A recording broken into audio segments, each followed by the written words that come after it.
I am Shannon O'Hurley. My pronouns are she, her, and I am a proud ally of the LGBTQIA+ community. Let me tell you, they were some busy bees on our LGBTQIA+ team. They were working behind the scenes for months, getting everything organized. It was extraordinary. There were so many moving parts. Not only did we have a big, beautiful, joyfully decorated open-air Jeep in the parade. Thank you, Patrick's father-in-law, or father, I think it was. Thank you. NTCSL also hosted our very own booth all day Saturday and Sunday. So it was a lot. And one of the things that our team gave away at our booth were little affirmation cards. There were 36 different affirmations in total. On one side, it had an affirmation. On the other side, it had New Thought Center for Spiritual Living. Our team handed out hundreds of these. In fact, after Saturday, I believe, Carolyn, you had to do another printing and print out even more. I mean, it was amazing. And, there were just little love notes from the universe that we here, NTCSL, through our LGBTQIA+ team, were handing out.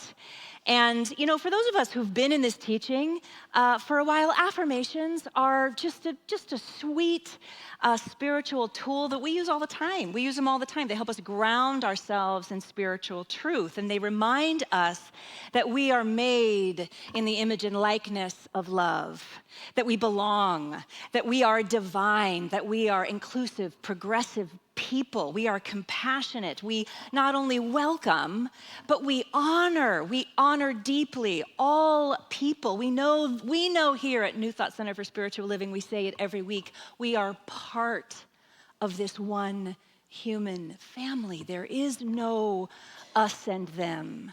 There is only us. And for many of us here, those of us who've been in this teaching for a while, this practice is our normal. It's just kind of simply how we live in the world, not through rose-colored glasses or, God forbid, spiritual bypass. Do not get me started. But through the lens of spiritual truth that has meat on its bones, We name what's real. We speak truth to power. We affirm our worth and our holiness and our goodness, even in the face and especially in the face of systems or voices that are trying to say otherwise. The kiddos, I'm looking over here at little Tavi, our children in our youth and family ministry are being raised in this teaching. Can you imagine being raised with affirmations that from the time they're little babies, they know their worth? My own 4 daughters who are now young adult women all grew up in this teaching, and they didn't have to unlearn the things that I had to unlearn from the religion of my own childhood. I remember one of my daughters, she was about 4 or 5, and I distinctly have this memory of her dancing around the living room in her very sparkly shoes and her very sparkly dress. And she was singing at the top of her lungs. Again, maybe 4 or 5 years old. She had made up a song that were the affirmations of her life. And she was just singing her sacredness and her goodness and her fabulousness and her strength and her courage and her creativity. And I just sat there and I remember tears. And I thought, thank God I found this teaching. Thank God I found this place. But that is not everyone's experience. Many people have never been told that they are enough, much less sacred. Or maybe they were told that, but society has said otherwise. That is why our booth and our presence was so important at Pride last weekend. Some of the affirmations that our team handed out, I'm just going to share a few little short ones. I am worthy of love and being loved. I deserve all that is good. I am appreciated exactly as I am. I am loved by the whole universe. Several of our team members shared the reactions that they witnessed of people coming up to them, to the booth, and being handed a very simple little card, affirmation card. And they would read the words, and inevitably, often, tears would come to their eyes immediately, and they would instinctively hold the card to their chest, to their heart. Because it was such a healing for them, a simple truth that is so normal for us. They heard it from another human being. Our LGBTQIA plus team was able to gently and kindly remind them of their wholeness and their magnificence with such a sweet and simple gesture. Now, I want to give you an accurate visual to explain this next piece that I want to share with you. So the parade itself spanned 14 blocks. 14 blocks, and there were over 10,000 people lining those blocks. And there were 190 organizations from around Portland that participated in the parade. We made the Oregonian, by the way, out of the 190. How fun was that? And most of our team, we all wore our Love Always Wins t-shirts. If you don't yet have one, we have some downstairs available if you want one. So we were all in different color versions of our Love Wins t-shirts. And here's what it looked like. So in the very front, we had a big banner. We had two people holding it, and it was New Thought Center for Spiritual Living, Inclusive, Progressive, Compassionate, in huge rainbow colors. You couldn't miss us. And then behind that was this beautifully decorated open-air Jeep. And there were team members on the side holding signs, and team members in the back holding signs, like bringing up the rear, you know? And they were all walking, mainly dancing, I would say, those 14 blocks. And I had the honor, I was asked to be in the Jeep. I was so honored to do that. And so we all were, dressed up and all the fun things. I was in the Jeep, and as it started, Patrick and Melanie had fashioned this large, box. Think of it like a huge toolbox, if you will, and they put some blankets over it. And so I started off kneeling, because I was up there on a Jeep. About 3/4 of the way through, I thought, I'm going to be brave. And I stood up on the box. There was a bar behind me, so it was okay. And I held the balloons way high. The reason I'm sharing this with you is because once I stood up, once I rose above, if you will, I had a very specific vantage point. I was able to see in real time blocks of people reading our signs, their eyes opening wide, their hands moving to their hearts, going, look, look.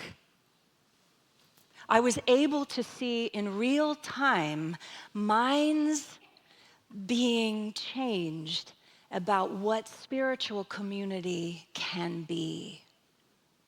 So the team had amazing signs that they held, and I watched as people read the signs,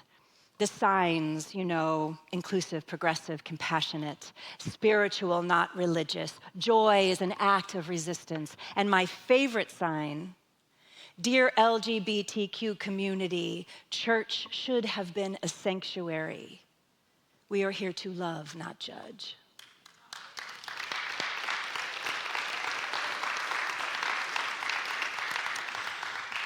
And over and over and over again, I watched these faces change. I watched eyes light up. I watched hearts open, especially the teens and the young adults, and more than any group, the trans kids. I remember at one point we turned to this sort of corner, if you will, and there was a trans kid to my left, maybe 11 or 12. And I saw them read the signs in real time. And I saw them go, Mom, Mom, look. And the mom looked and the dad looked, and they looked directly at me, and the mom and the dad put their hands on their heart and they said, thank you. There were so many people who mouthed to me after reading our signs, thank you, thank you. And I was reminded in my bones that our kind of inclusive love, this kind of inclusive love, it's not the norm. Not yet. Not yet. Of course, it's the norm for us, our spiritual home, our spiritual community, this refuge, this place where we affirm dignity and worth for all people. That's our normal. I was so deeply reminded that outside of these walls and our workshops and our spiritual growth circles and our meditation circles and our teams and our classes, outside of those walls, we stand out as rare, my friends. Now, some people here, some people call us a church. That's fine. That's fine. Some people call us a spiritual community. I prefer spiritual community only because I've sat with so many people who've been wounded by churches. And so that's what I call it. But you get to call it whatever you're comfortable with, just like you get to call God whatever name you are comfortable with. Spirit, source, love. Safety is the number one thing for me in this community. Safety. Safety. Last week, Reverend Abigail did a beautiful ceremony where she asked marginalized groups, women, LGBTQA plus people, to stand so that others could acknowledge, could affirm, I see you, I hear you, your voice matters, you belong. And when she sent that to me, that ceremony to me, I had to call her and say, I love this is beautiful, our community is gonna love this, and because safety is paramount, and because we film, right now there are people in our community, people of color, for whom it does not feel safe to stand. And that is why she gave the direction that the people of color in the room not stand. Safety is so important as we move through this time together. And I just wanted to name that. I just wanted to name that because it's so crucial. Whatever you choose to call this beautiful spiritual soup that we all are in, this glorious place, whatever you choose to name it or call it, just know that this place here online, what we create here, is holy ground. It is holy ground. And when we, as a group, as a community, or as teams, go out into the world, we are the holy ground for others for whom the ground is not safe.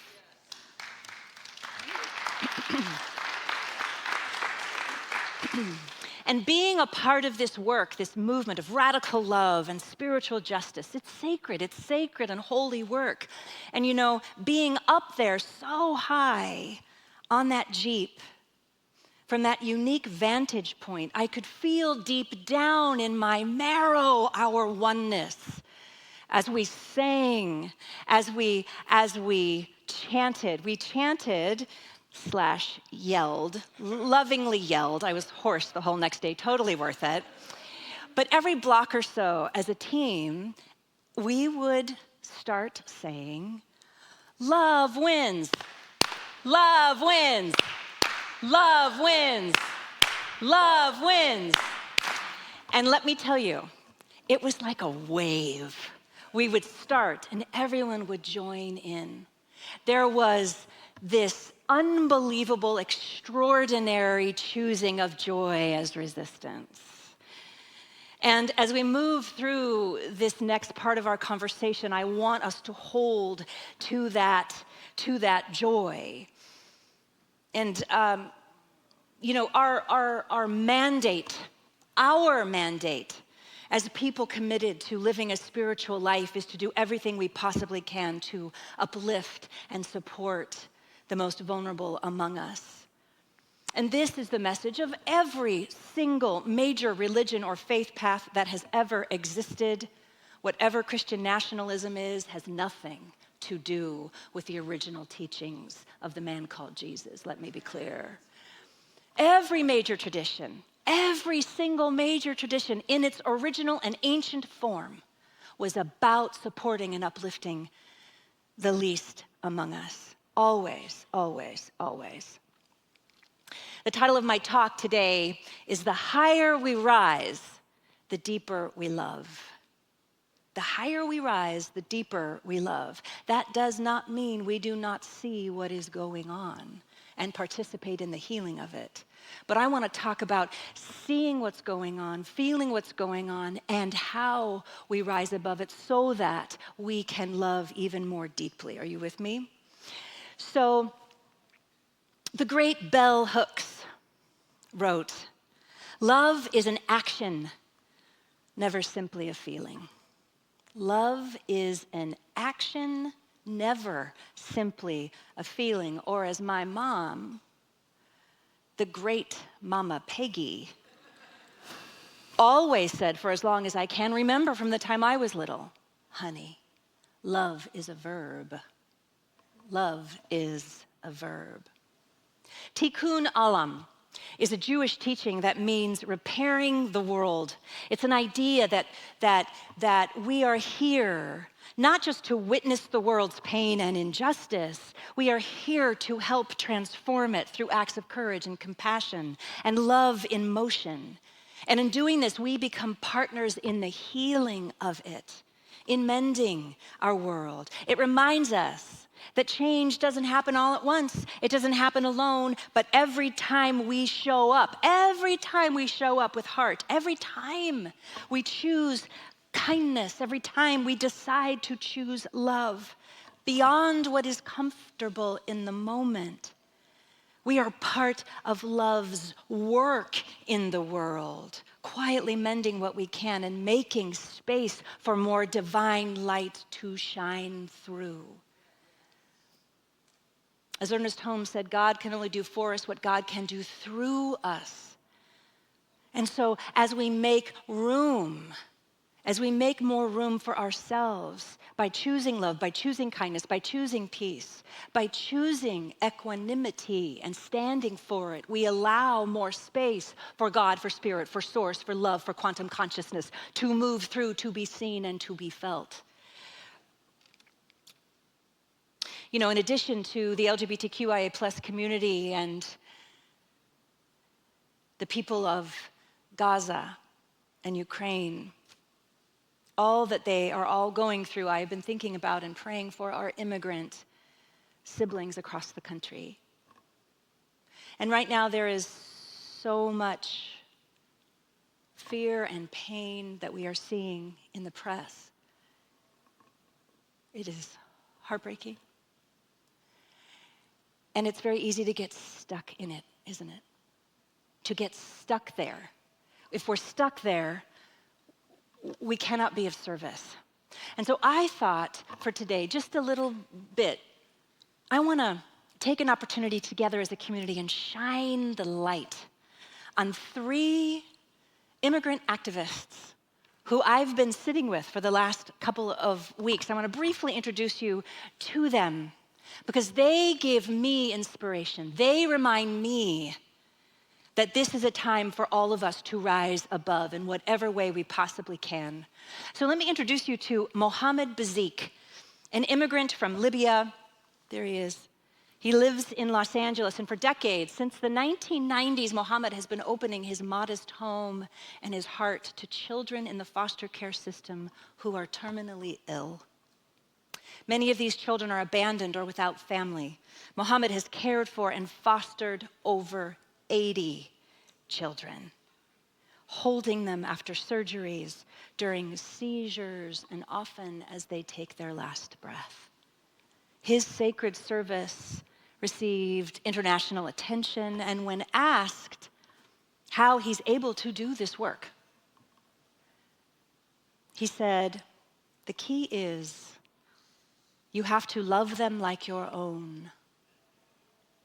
I know they're sick. I know they're going to die.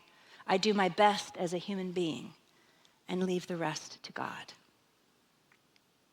The key is you have to love them like your own."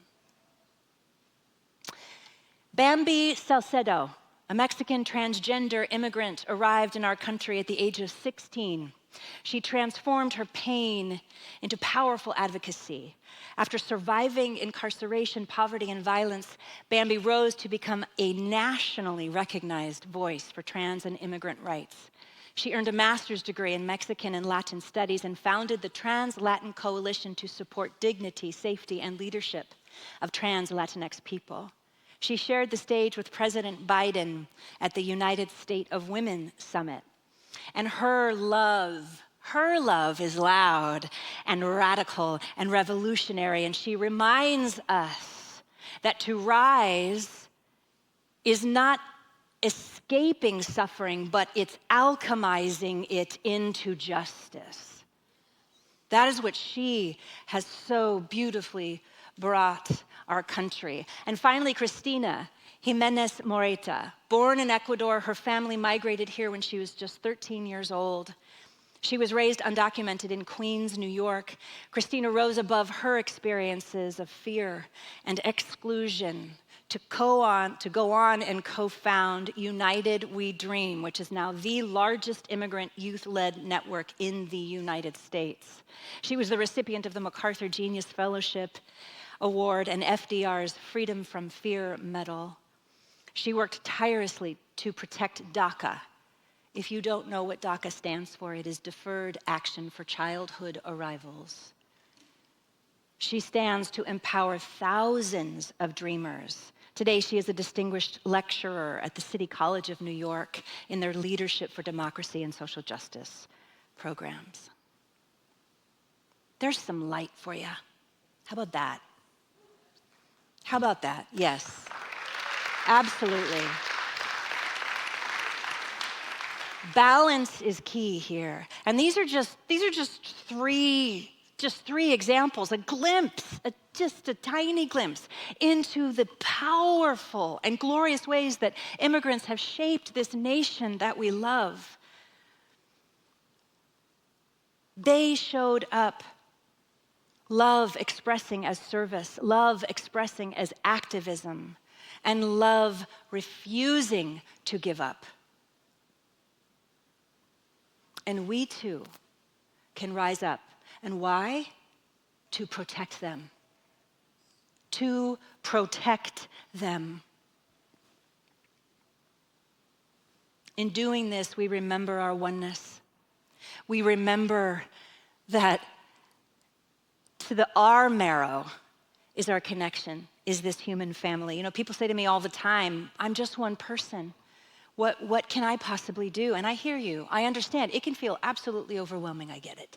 I totally get it. And please understand, from the ancient words of the Torah to the wisdom of the Buddha, from the earliest teachings of Jesus of Nazareth to the gentle strength of the Quaker tradition, we are reminded again and again and again over millennia that alone we will struggle, but together we rise.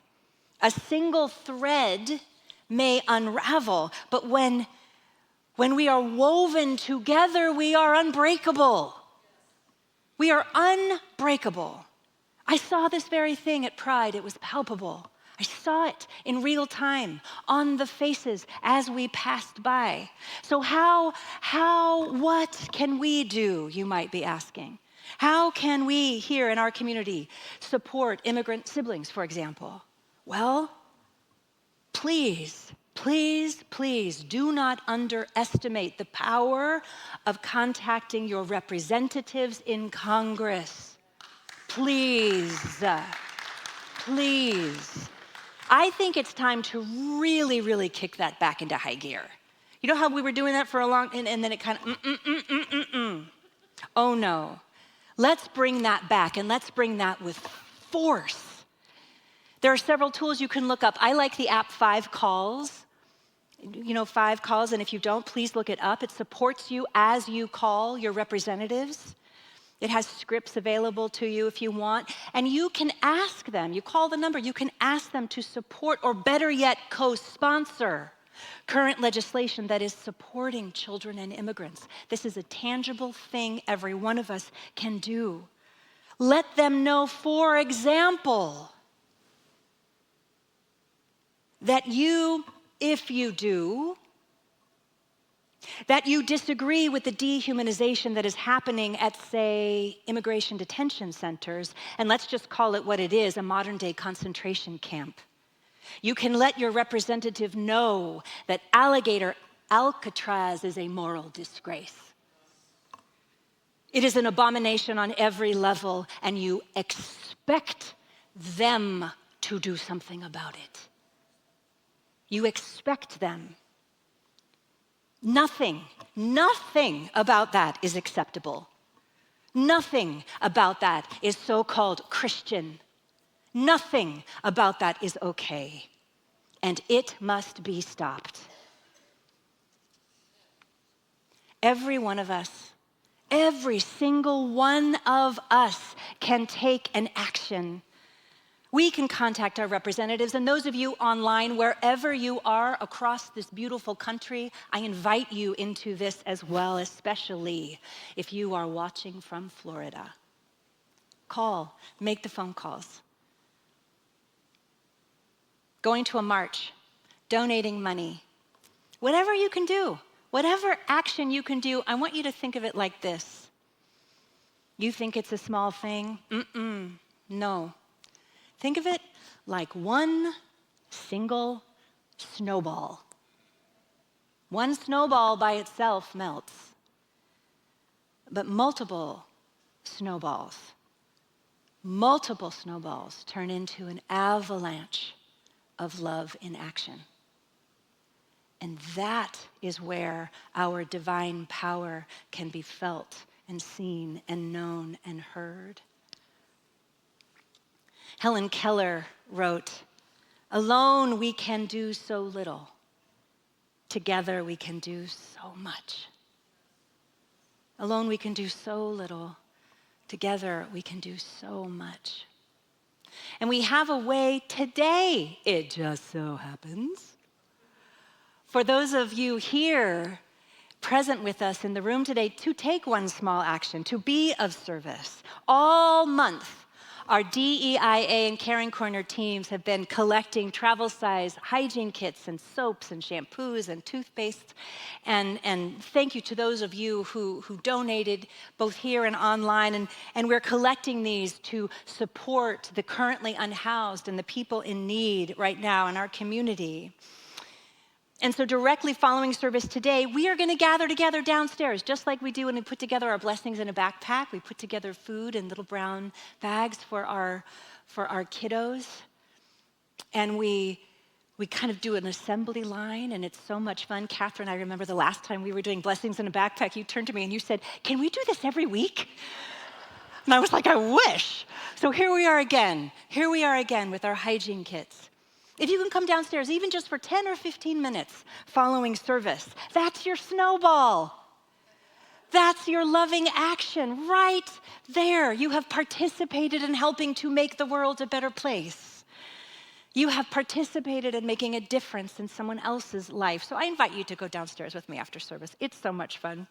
Something else to consider very quickly, if you are new or newish, if you're feeling called by some of what I'm sharing here and you want to participate in a greater way and you have not yet already signed up for one of our NTCSL Spirit-led social justice teams, I invite you. All you have to do is go to our website, newthoughtcsl.org. Right there on the very top is this pretty sparkly lavender banner. It says, "What is mine to do? NTCSL teams," and you can just click on that and you can consider If you would like to join our immigrant protection team, or our LGBTQIA plus team, or our DEI team, or our Caring Corner team, or our climate justice team. And for those of you who are not local, fear not, everything we do is hybrid. You have an opportunity to support, to participate, to make snowballs with us. And look, I just want to say something I want to acknowledge. I am so clear that this is a lot. This was a particular talk where I needed to name the thing. It's a lot. All of it is a lot. We are living through, we incarnated here at this time to be here, to work through, to help heal, and it's a lot. Here's the deal. Here's what's helping me. 727 times in the Hebrew Bible, also called the Old Testament, it says, and it came to pass. 727 times. The ancients knew, and it came to pass. It does not say, I know because I checked, and it came to stay. It doesn't say that anywhere. It doesn't say that anywhere. And it came to pass. So I invite you to just hold to that timeless wisdom. Know that we are going to get through all of this, and we are going to get through it together in this spiritual family, in this spiritual community. So we've looked at the gift of the Pride event, the healing that happened there, what it meant to rise together in love. We've looked at affirmations, the joy at the parade and the lives of Mohammed, Bambi, and Christina, people who rose above loss and fear, who are inspirations daily. But now I want to invite you to make this personal for yourself. We say every week that we do our own work, our own inner work, so that we can then walk that out into the world. And so I want to invite us to look at this from our personal life, how we can be of service to ourselves. So the question becomes, where in your own life are you being asked to rise? Maybe it's a difficult relationship. Maybe it's a big change you didn't choose. Maybe it's fear about something, or burnout, or grief that's been sitting in the corners of your heart. Maybe it's something that no one else knows you are carrying. I want to invite you to just take a moment and allow yourself, if you can, maybe even on your next breath, to rise above the challenge, to not bypass it or ignore it. We don't do that here. But to simply rise above it and look at the situation from a higher vantage point, not from the muck of the moment, but from the mountaintop of your soul.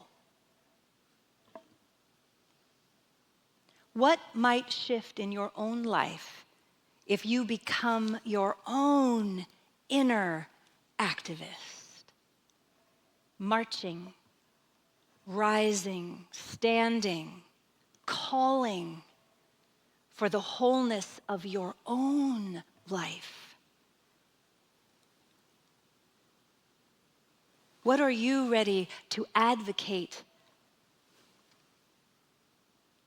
on your own behalf for you, my love? And maybe today that advocacy starts with something simple. Maybe it's as simple as lighting a candle and saying a prayer in whatever way you pray. Maybe it's taking 5 minutes to journal what your heart really needs right now, or repeating an affirmation that reminds you of who you truly are. Maybe it's speaking to yourself with tenderness instead of criticism, setting a boundary that protects your peace. Maybe it's making time in your busy day for stillness, practicing the presence on the breath with the divine, choosing to rest without guilt. I'm looking at you, parents. Maybe it's about moving your body in a way that feels like a yes, or reaching out to someone who sees the truth of you that you have forgotten about yourself. These are spiritual tools, like those little affirmation cards. They're small but mighty. And they are how we begin.